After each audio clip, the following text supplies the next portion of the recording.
This is WhyBeAre with BeamNG.drive, and today we're going to be taking a look at a mod called the Kashira. And you might be thinking, WhyBeAre, haven't you already reviewed the Kashira? The answer is yes, but that was the Generation 1 version of the vehicle. Today we're going to be taking a look at Generation 2. But the first thing I want to do is I want to spawn up one of each of the vehicles so you can see the difference between the two generations. And for this comparison, we're going to be using two DX models of the Kashira. The DX is the base model of the vehicle, so I figured that's the best one to do this comparison with. So the first one I got was Generation 1, and this one is Generation 2. On the rear of the vehicle, the first upgrade you'll probably notice are the rear taillights. It's a completely different design from Generation 1, and it makes the vehicle look a lot more modern. In addition to that, the pillar that the taillights are on is a different shape. It's a little bit thinner and a little bit curvier, which improves visibility and makes it feel a little bit more modern. Otherwise, the back of the vehicles look pretty similar between the two, so let's move over to the side of the vehicle. The most significant change here is it has sliding doors that you can open with the press of a button. You can open up just one, you can open up both of them, you can close both of them, you could do whatever you want with the doors. You can even jiggle them back and forth if that's what you want to do, which actually jiggles the suspension just a little bit. In addition to that, though, you'll also notice the shape of all of the windows is completely different between the two vehicles. And I think the front of this one is sloped a little bit more, so it's a little bit more aerodynamic, which will probably improve the gas mileage. Moving over to the front, it's pretty similar, but if you look closely, there are some changes. The headlights are a different design between the two. It's a little more angular and angry. This one doesn't look nearly as angry. This is a little bit angry. And then also it has some holes for fog lights, which this one is not equipped with. Eventually, though, we will have one with some fog lights equipped. And that'll do it for differences between the exterior of the two vehicles. Now let's go ahead and take a look at the differences on the interior. So we're going to pop into the inside of the Generation 1. So this is what the inside looks like on the Generation 1. And then if we go to the Generation 2, you'll see the inside is just completely different. And it again looks more modern, as you would expect, than the Generation 1. Also, if we look behind us, on this one we have individual seats. If we go to the Generation 1, we have bench-style seats. So even the comfort has been improved in the new version of the vehicle. So let's go ahead and go for a drive so you can see all of the interior functionality here. So we got working pedals, we have a working steering wheel, we got working lights, we even got an extra light for when we turn on the high beams. Kind of hard to see, so let's zoom in. There you go, there's the little blue high beams light. And then also, if we do the blinkers, the little lever does go up and down, and we're going into the dirt. That is bad. So we'll zoom out a bit.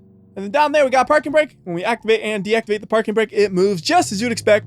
So everything in here works great. Now, let's see what it looks like when we crash this thing. And with only about 160 horsepower, we're not going to be going that fast. In fact, I would be happy if we were able to crash to 60 miles per hour through here because not only is the acceleration not so good, the handling is also not so good, and we're going around corners.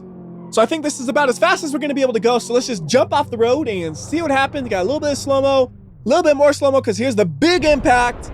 There we go, no airbags there, although it looks like this would have an airbag if BeamNG actually implemented airbags. But anyways, we are now upside down, and I really don't know how damaged the vehicle is from in here. You can tell it's pretty badly damaged probably, but the rear looks pretty good. So let's take a look from the outside, and well, even then it's still hard to see because it's upside down. So we'll flip it onto its wheels, and then we can finally get a good look at this damaged Kashira. All right, front is beat up just as you would expect. Side of the vehicle, not too bad, just some damage in the front and rear. Rear you can really see in the back probably from the roll. Overall though, I think that was a pretty good crash, so let's go ahead and reset this. And if you were thinking, wow, that looks way too fast for me to handle, I got good news. There's actually a version slower than the base model. How is that possible? Well, the one I was driving was the base model in the US. In Europe, they had a base model with a 1.8 liter engine. The one in the US is a 2.5 liter engine, because they know better than try to sell this garbage in the US. We need at least a 2.5 liter engine. So let's go ahead and look at the differences between the European and the US version, and then we'll try to drive it. So first off, I'm going to make things a little bit darker, because most of the changes relate to the light. And the lights are a lot easier to see when it's dark, even though you can't see anything else. Don't worry about being able to see anything else. You'll be fine because I can turn the headlights on, which helps a little bit if we turn all of the headlights on that I just have sitting around. There we go. That actually kind of looks neat. So anyways, right here, this is the US spec. When we put this in reverse, you'll notice both of the lights down below light up. If we go to the European one, however, only one of those lights will light up. Also, when we have the lights on, where are you rolling to? You need to get back here until I'm done doing comparisons. Actually, instead of driving it backwards, we'll just reset it. Anyways, when we have the US one with the headlights on, the orange lights in the rear light up. On the European one, they don't. Although you can't really tell because the truck is trying to ruin everything, so we turn the lights off on the truck, and now you can very clearly see that the orange or amber lights are not lit up. Similar things happen to the front. When we have the lights on the front, for the European version, the amber lights do not light up at all. You can see it from the side very easily here. And then if we look at the US one, you'll see the amber lights do light up. And that's all we're going to be doing with the lights off, because it is dark and hard to see. I like it nice and bright and easy to see, so we'll put it back to about where it was at the start of things. And then a couple of other small changes. The license plates. These are European style license plates. These are American style license plates. And then if we pop into the inside of the vehicle and look very, very closely at the gauges, these ones are in kilometers per hour. And then if we look at the US ones, they are in, whoa, it's already zoomed in a bit, miles per hour. So just a very small change, but a very, very logical one. And then we'll zoom back out to about a normal camera angle here, just in case I ever want to go back in the inside again. It's not looking ridiculous. And now over to the European one. So with this one, with its pitiful 1.8 liter engine, it makes about 120 horsepower. The other one made 160. That's actually a pretty big jump. It's like, oh, it's only 40 horsepower, but that's a 30% increase in overall horsepower, which you will definitely notice a difference to. I'm driving this thing as fast as I can, and, well, we haven't even reached 60 miles per hour because this is a little bit of an incline. And that is just enough to keep this thing under 60 miles per hour. You know what? I think the 1.8 liter version was a mistake, and it should have never been produced. What probably happened is marketing said, we need to make this vehicle cheaper. And the engineer said, we would have to put a terrible engine in that thing, and marketing said, do it. We don't care. Anyways, time to wreck. Flying off the cliff. I'm gonna get a little bit of slow-mo going. Right before impact, we'll go to 8 times slow-mo and then crunch. That was a good impact. Oh, that's funny. That side of the vehicle is really, really destroyed, but the other side is just damaged looking. Here, let me get the camera set up right. We're gonna try to get this thing up on the road. And there we go. So like from there, it looks damaged, but it doesn't look destroyed, right? Then we look at this side, and it's like, yeah, that's destroyed. Huge difference between the two sides. That's funny. Anyways, let's reset this. And that's going to do it for the 1.8 DX. We no longer need to drive this thing. We can drive something else. And talking about how it's like the cheapest of the cheap. The 1.8 DX is only available in a front-wheel drive manual configuration. The 2.5 DX, which is just the base model in the US, well, that one's available in a front-wheel drive manual, front-wheel drive automatic, all-wheel drive manual, and all-wheel drive automatic configuration. It has every setup you could possibly imagine unless you want a rear-wheel drive van. And if you want that, well, too bad. Rear-wheel drive vans are very, very rare. So anyways, there's one more DX that we haven't driven yet. It's the 2.5 TDDX. What is a TDDX? It's a turbocharged diesel version of the DX. So let's go ahead and drive this thing around. Now, the horsepower on this kind of splits the difference between the gas-powered 2.5 and 1.8 liter versions of the vehicle. So it has 140 horsepower, but it has 200 foot-pounds of torque. So if you need to tow something, this is the one for you. If you need to drift around a corner, well, that torque doesn't really help too much there. I did my best to drift around it, but it didn't seem to help much at all. Driving-wise, I would say it feels closer to the 1.8 liter version. It is still a pretty slow vehicle. I mean, all of the vehicles we've driven so far, all of them do 0 to 60 in over 10 seconds. None of them are that fast. This one's just on the slower side of things. Anyways, I think that's enough driving to show you how fast it is. Let's go ahead and smash into that rock right there. Nice impact, straight on the rock. Hubcap flying off, lights are flying off. And let's go ahead and take a look at the damage here. As you'd expect, front is destroyed, and the interior where the driver and passenger would be, that actually held up pretty well. And I'm noticing we have way too many vehicles all in the same spot, and if I reset this one, we'll be in that same spot again. I want to drive from a different location, and to make that happen, let's just go to a different map. We're going to head over to Italy. And I think I've earned an upgrade. We're going to move from the DXs up to the LXs. We're going to get a 2.5T LX all-wheel drive. You notice that T? That means it's turbocharged. All of the LX versions are turbocharged. There's even a 1.8 liter version with a turbocharger, which is about as fast as a 2.5 liter without a turbocharger. Aside from that, there are some cosmetic differences as well. The most obvious of which is the extra plastic all around the vehicle. That is actually a little piece of plastic put on top of the regular body panels. In addition to that, we also have the fog lights that I was talking about earlier. Remember how I said, well, there aren't any? This one has some. We also have a sunroof, a roof rack, and then a little spoiler in the back because this is such a sporty vehicle, isn't it? I mean, this thing actually has decent power, though. It has about 200 horsepower, and it can go from 0 to 60 in about 8 seconds, which is the first vehicle we've driven so far in this video that can get from 0 to 60 in under 10 seconds. It's a pretty good jump, although it does depend which one you have.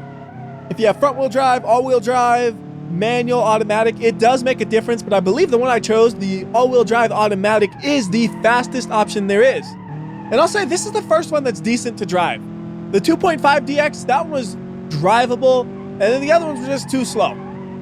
I couldn't enjoy it. Anyways, time for a little crash. We're gonna just raise the bumper ever so slightly. Whoa! Well, I accomplished my goal, just not the way I expected. I did not know I was gonna do a little spin right there. I thought I was just gonna bump the bumper and then continue along. But the amount of damage I got is exactly what I wanted. Although, I do want maybe a little bit more. So let's go ahead and increase the damage just a tad. There we go. That's what I wanted it to look like the first time. Just shows it takes 2 tries to do it. Second try, it'll be great. All right, now let's try to match the front of the vehicle with the rear. Just gonna try to slam into the wall a little bit and see if we can bounce off of it cleanly. That was okay. That was actually really good. That was a tight area to try to do that. I forgot how tight it gets around here. And now let's do the side of the vehicle. Same idea as before. Oh, that one actually did some damage. That one broke the wheel axle. I should have hit it more in the rear of the vehicle than the front. Can we drive it? Maybe a little bit. Yeah, we can drive. Sure, it's not great, but we can get this thing moving. We're going about 40 miles per hour apparently, so that's good enough. Oh, we got no steering. Okay, this is not good enough to drive. We're gonna stop this thing, take a look at the damage, and then get a new version of the vehicle. So looking at the front, that looks all right. Got the piece falling off. This side, it should look flawless, and it does. The rear, you kind of saw it as I was driving, but there's one more look at it, and I do have one extra thought. Do the doors still open? Let's find out. They do. Great. And just like that, we are done driving the LX. Although I do want to take a look at all of the LX options available before we move on. The most interesting is the 2.5 TD LX. So the 2.5 TD DX already has a turbocharger. So what engine upgrades did the 2.5 TD LX get? None. It has no engine upgrades, which makes it the slowest of all of the LX models. And just like the 2.5 TD DX, it only comes in front-wheel drive manual configuration. In the middle of the pack, we have the 1.8 T LX, which comes in front-wheel drive manual or front-wheel drive automatic configurations. And then at the high end of the LXs, we have the one I was just driving, the 2.5 T, which comes in front-wheel drive manual, front-wheel drive automatic, all-wheel drive manual, or all-wheel drive automatic configurations. Now we're going to move up to the Xtreme. And we're going to go again to the American version, which is the 3.5 ZX. And you might have noticed by now, the American version is almost always faster than the European version. And on this one, they decided to remove the extra plastic and just put the word Kashira in a really fast-looking font. And that's the only way I know how to describe that font. It looks like it's moving fast. In addition to that, we have an extra sunroof for the passengers in the back. And then also, the text on the rear has a white stripe going through that makes it look more luxurious, although the only luxury upgrade on this version is the sunroof. And you might have noticed that I picked the front-wheel drive version of the ZX because this is the most powerful version of the vehicle you can get from the factory that has just front-wheel drive. And I gotta say, if I was buying this car in real life, I don't think I would ever choose this configuration option. It's fun in its own way because you can really whip it around corners with the e-brake, but it's a van after all. If you're buying a van, you're probably not gonna be doing that much whipping around corners. And the thing is there's so much power going to the front wheels, a lot of the time you're just going to get wheel spin, so it ends up being not that much faster than the lower end models.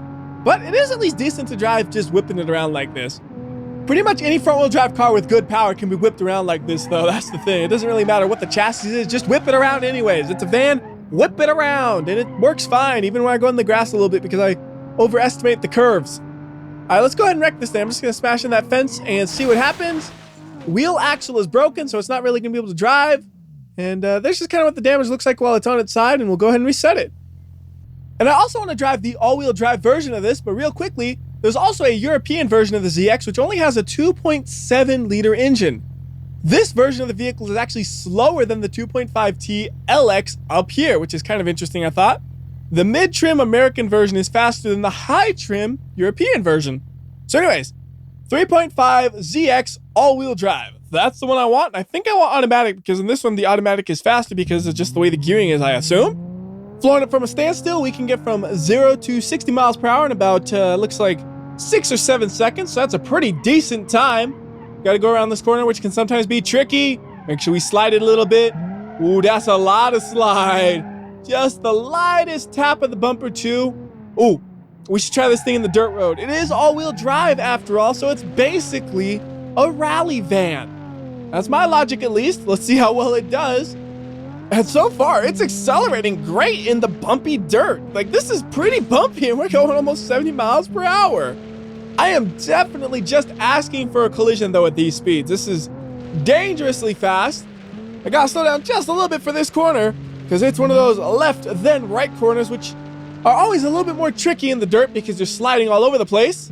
Got a real tight corner here, tighter than I thought it would be. Woo! That is a hairpin corner. I thought it was just like a tight 90-degree corner. No, it's a hairpin. Never underestimate the corners. Slide a lot because sliding makes it a lot easier to adjust mid-corner when it's tighter or wider than you think it's going to be. Although, I think I've done a decent amount of rallying so far.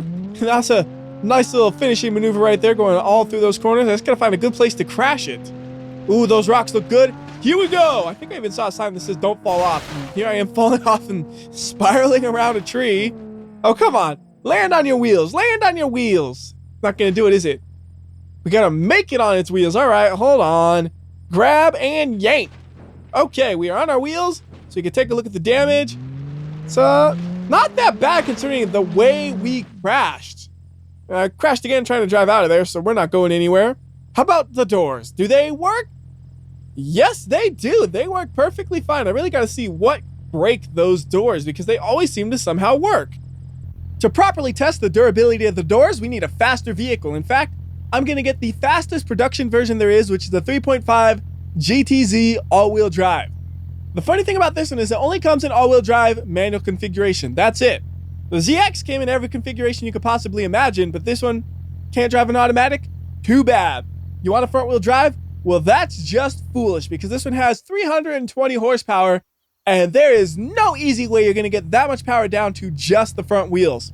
In addition to the upgraded engine, this one also has some bull bars on like the rear and front. They almost look aftermarket to me, but I think they're supposed to be a stock part. They just kind of look a little bit out of place on a van to me, but maybe, you know, some other places that might be a little more normal. And in addition to the upgraded engine, this one has an upgraded suspension. So far, the DX to the ZX all had the same suspension, but this one has an upgrade on the suspension. It has limited slip differentials, and then it has some upgraded brakes as well. The 0 to 60 on this one, though, isn't that much faster than the ZX we were driving before, but once you get moving, you can really easily tell the difference between the GTZ and the ZX, and the GTZ is a good bit more powerful. Although, if I'm being honest, the most important upgrade in the GTZ is the upgraded suspension because it makes the vehicle drive so nice. Like, the other ones didn't feel vanish, but this one feels sport car-ish. You could slide it around corners and come through safe most of the time. And with this much power and this good of a suspension, we could get this thing up to 100 miles per hour even in this curvy area if we really wanted to, I bet.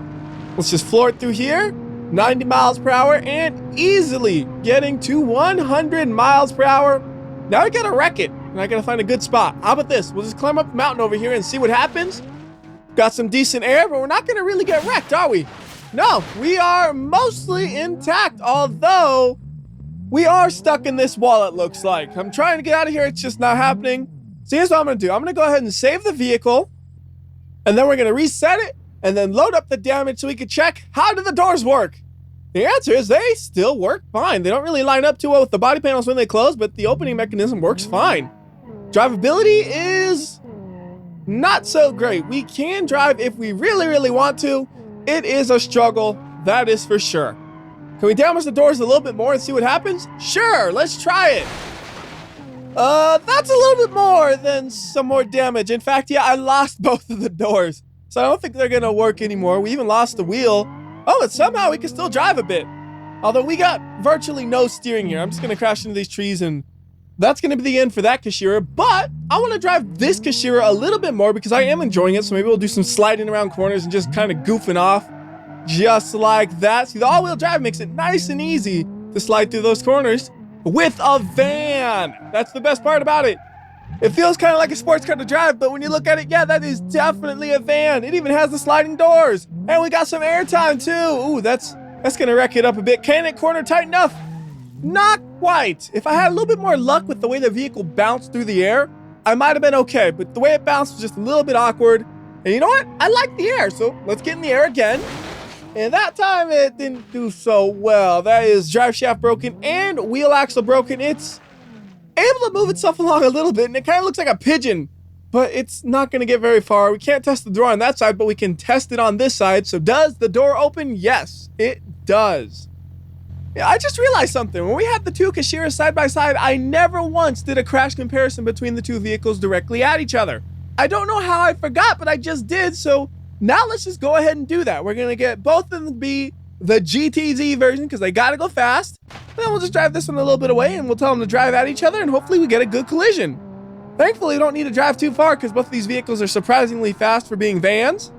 So about, let's go to that corner and then we'll smash into there a little bit probably. And that'll be a good distance for this crash test. Make sure we're not stuck in the wall, save that spot. And of course, I get to drive the new Kashira. And maybe I'll bring it back a little bit more to even go faster because we got a nice long straightaway right here.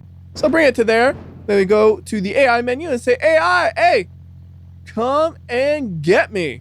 And they should be driving at me and I'm going to drive at them. I'll be going a little bit faster than them probably because they have to manage those corners where I just have a straight shot to them. But it shouldn't be a big difference except for the fact that theirs might be a little bit slower as well. All right, so here we go. 16 times slow-mo, 100 times slow-mo on this thing. We gotta use the slow-mo. What's going on? Interesting. What just happened? Huh. I don't even know what just happened. That is weird. They crashed, but they didn't crash. Is this a one-time thing, or is that like some flaw with the Kashiras? I guess that was just, I don't know really what happened. That was bizarre. Maybe we need to open the doors. Maybe that'll help. Yes, okay, now we can drive so much better. All right, try number 2. We're gonna only use 16 times slow-mo this time. There, that's what's supposed to happen in the doors. It's like forward and off when you crash with them open. That was kind of funny. I like that. You gotta rewind if you missed that because that was cool. So anyways, go ahead and full speed this thing. And I would definitely say the newer Kashira looks safer. Just look at the roof line. The newer one has a pretty flat roof still. And the other one, well, yeah, that roof is a triangle. And roofs aren't supposed to be triangles. How about the actual safety of the drivers? Looking in there, that dash is going all the way to the armrests. In here, let's see, we got to look at the other side to really see a fair comparison. It's a little bit farther away. So yeah, new Kashira is much improved in the safety department as well. Great news for all of the family-conscious Kashira owners. So anyways, we no longer need the old one, so we'll get him out of here. So let's go ahead and take a look at the last stock version of the Ibishu Kashira. And this one's kind of interesting. It's the 2.5 TDX four-wheel drive. So what does the X stand for? Well, let's read the description. It says, this extreme trim level, so that's what the X stands for, features a turbocharged diesel engine, which is the same turbocharged diesel engine we've seen in the much slower vehicles, unfortunately. A lifted suspension, which you can clearly see if you go back and forth between a normal Kashira and the four-wheel drive version. It's a big, fat lift. It almost looks like a crossover now. And a selectable four-wheel drive system. And that's actual four-wheel drive. The other ones had all-wheel drive. This is four-wheel drive for off-roading. And the description even proves that because it says, running late and stuck in traffic, just cut through the woods. And that's exactly what we're going to try to do. One thing that's kind of interesting, though, is when you spawn it up, by default, the transfer case is not enabled. So you want to enable that to get the full power of the four-wheel drive because we're not even going to drive on these paved roads. We're going to go straight to off-roading and see how well it does. And actually, one of the other interesting things about this one is it does have a special electronic stability control for off-roading. So you should go ahead and activate that for maximum off-road capabilities. And we're going to see how well it does. So far, it's doing really well, but we haven't asked it to do anything too difficult. Here's the jump we took with the GTZ. Here's the other way down it though. If you have enough ground clearance, you can just slowly go down it and go right up without any damage. But if you try to do that with the GTZ right here, yeah, you would be bottoming out hard. But with the extra ground clearance from the four-wheel drive, no problem. So overall, this thing is surprisingly capable. The one thing you gotta watch out for is, whoa, when it starts to bounce. That's actually not what I was expecting to say. It just really decided to bounce right there. I was gonna say the one thing you gotta watch out for is when it gets a little steep, because with this engine, it's not the most powerful of engines, so you can kind of get stuck on hills that don't look that steep at times, and you kind of gotta back up and go back and forth to get enough power to get up that hill. All right, so here, let's try something dumb. We're gonna try to jump the river. This might destroy the vehicle, I'm not sure. All right, that actually went really well, except there's a wall right here, which I didn't know about, so I guess we gotta keep off-roading. But yeah, no real serious damage it looks like. Let's see, can it still drive? We gotta drive a very risky road right here. It's very, very angled. And if we go a little too much, it's into the water. Uh-oh, it's sliding. It's sliding. Stay out of the water, come on. Use your power. Oh, it just shifted. Oh no, automatic transmission, what are you doing? It could have made it up that hill if it wasn't for the automatic transmission. Now it's rolling backwards. Oh, no, no, no. What is going on? This is all your fault, you stupid automatic transmission. If you just stayed in first gear, we would have been fine. Watch. You're going to put to manual mode. And I'm going to do this all in first gear, and we're going to pull through there super easy. Like, well, maybe not super easy, but I bet it'll be pretty smooth. Doing the same thing as before. And then stay in first gear. Look at that. No problem. Although I was a little bit farther away from the water the whole time. But still, I blame the transmission for that entirely. And we just effortlessly crossed over that curb. It wasn't even there to me. So here's what I'm gonna do. I'm gonna drive this thing until it gets wrecked. And then once it gets wrecked, I'm gonna try and take it to a more serious off-road thing. It's not gonna be super serious, but it is gonna be difficult enough where I don't know if it'll actually be able to make it through. But first we gotta wreck this thing, so I'm just gonna go fast, and eventually we have to crash into something, right? I mean, if we're going in the dirt at 60 miles per hour, something has to go wrong eventually. There's something going wrong. Or going right, because that's what I wanted.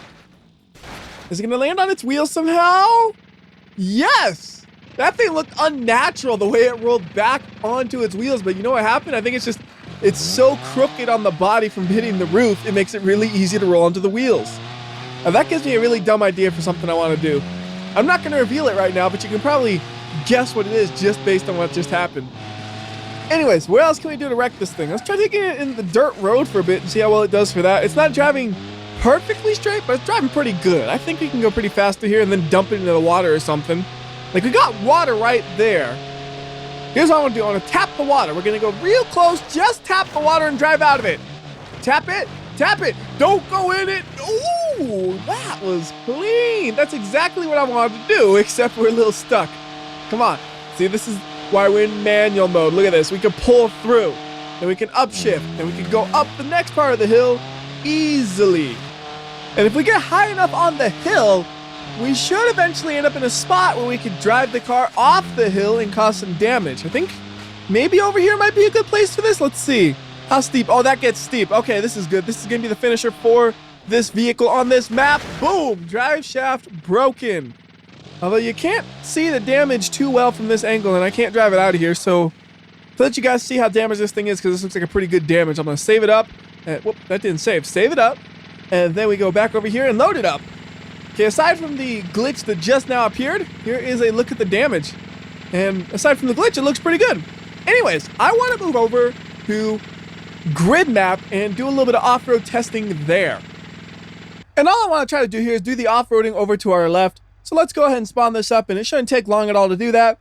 And I'll try it in a couple of different ways. We'll start off with just the regular setup, and when that gets stuck, which I'm almost certain it will, we'll start increasing the off-road capabilities. So here we go. Here are the rocks we want to try to cross, and let's just go at them fast, see what happens. Bouncing around, lost the front bumper, but we're making progress, steady progress. Now we are unfortunately stuck. So here's the first step we'll do. We'll put off-road electronic stability control on. That changed nothing. So here's the big change. We're going to get the four-wheel drive enabled, and we are still a little stuck. So we're going to go to realistic gearbox mode, and we'll kind of jiggle it back and forth. So we back it up some and then go forward. And just like that, it actually has some decent off-road capabilities. It went right over those rocks without too much issue. And if we go back in the other direction, we should be able to do it pretty painlessly, I think, unless we get stuck on a big rock or something. I'm not really planning a route or nothing. We're just accelerating hard and seeing what happens. And yeah, it's working. We had a couple of bumps and scratches so far, but it has made it through successfully. So that's a very decent four-wheel drive vehicle. You know, at least for what it is. Obviously, it's not going to compete with an actual four-wheel drive vehicle like the Hopper, but it's still doing a very, very nice job. Although here, I'm pretty sure it'll get stuck immediately, won't it? Yeah, that's as far as it's going to get. How about we'll try this a little differently. Instead of driving slowly at that, we'll drive into it really fast and see what happens. So it'll be about 60 miles per hour, and it'll probably just wreck the vehicle, but we're going to try it anyways. We need some room to get up to 60 miles per hour with this engine, man. All right, there you go. That should be enough, I would think. Flooring it. I know you can't tell, but we are flooring it. We're up to about 50 miles per hour, and we still got some room. I think we're going to reach the goal of about 60 miles per hour. Are we lined up good? We lined up pretty good, and here we go. Come on. Oh, it's so close. Just a little bit more. Oh, it's stuck. I don't think it's going to move. I'll try putting it in first gear and everything. It can wiggle, but it's not getting out of the mud. Did a pretty good job, though. It got farther than I would expect, just jumping into the mud like that. So now let's go ahead and finish this up by going to Leap of Death and Brutal Slope. And to go off the Leap of Death, we might as well just get the fastest version that we've driven so far. I see no reason not to. That's going to be the GTZ all-wheel drive. The all-wheel drive is going to give us a little bit of help on getting down this hill, I would assume. Nice and easy. Beautiful. Okay. So we're going to go on about 60 miles per hour at the end of the jump. That's about an average speed, I would say. And then we just let it fall. I'm accelerating to try to keep it as level as I can, but it's going to now dive, dive, dive. How is it going to hit the ground? It's going to be close to like a smooth landing, or it's just a big crash. I'm not sure which yet. Oh, it's going to sneak on through. My goodness, how did it not crash yet? Just right next to the rock and then just kind of sliding on it, which is very, very gentle, all things considered. Like, this is a very gentle landing it's getting right here. This is interesting, because usually it's really hard to line the vehicle up like this. So the suspension is going to take a big hit right when the rock curves a little bit, but it might just shoot it forward. Let's see what happens here. There's the suspension taking the big hit. Come on, hold up, hold up. Everything is breaking, but the amount of damage for Leap of Death is actually surprisingly minimal. Like, there is still a very obvious shape of the van there. That is crazy. Now we're just gonna let it go, go, go. Don't hit the other rock. Oh my goodness. This thing is one of the most amazing Leap of Deaths I've ever seen. That just little section right there was a thing of beauty, and it might be a one-hitter. It might be a one-hitter. Come on, give me a little bit more beauty. Yeah. That is going to go in the history books as like a classic, perfect Leap of Death run. You could not have a car less damaged than that, really. That thing looks amazing. But usually with Leap of Death, you guys are wanting something that's really destroyed. So we're going to try this again with a little bit different of an angle. Or, you know, a lot of a different of an angle. Let's just hit the double-edged ramp and flip it. Now I have no idea how it's going to land. I can only assume it's going to be much worse than the last one, though. Who knows? Maybe I'll get lucky twice in a row. Oh, we're not. We're going to smash right into the ground hard here. This is going to be a big hit, and it won't be able to be telling it's a car anymore. Well, a van anymore. Smash. Yep. That's a more normal Leap of Death collision. Does it look extra long to you? Like, that made it longer somehow, didn't it? It stretched it. What in the world? I don't know if I usually see that happen, though.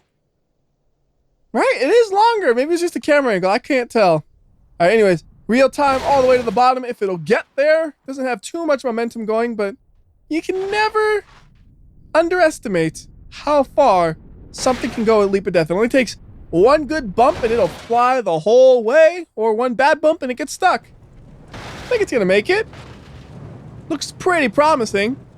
But between the two runs, yeah, the first one was definitely the more interesting one to me.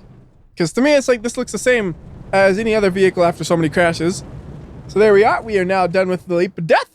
Actually, I'll give you guys one quick look at the wreckage before we move on to Brutal Slope. Really not much to look at there compared to before. It's the same looking damage. Now, for brutal slope, we're going to probably use the exact same version of the vehicle because it really just makes the most sense. Again, use the fastest one and the one that's the most stable at high speeds. The GTZ has the upgraded suspension, so it is more stable at those higher speeds.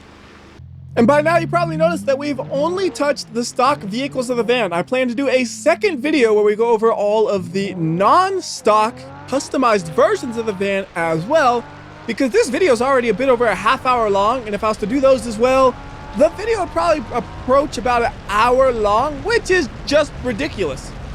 Nobody's gonna watch a video that long, so that's why I decided to split it right there. I think that's a very reasonable point. If you liked watching the regular Kashira, you'll probably also like the customized version of the Kashira whenever that video comes out. It'll probably only be a couple days after this video. Anyways though, here is the crash for the GTZ, and that's gonna do it for this video.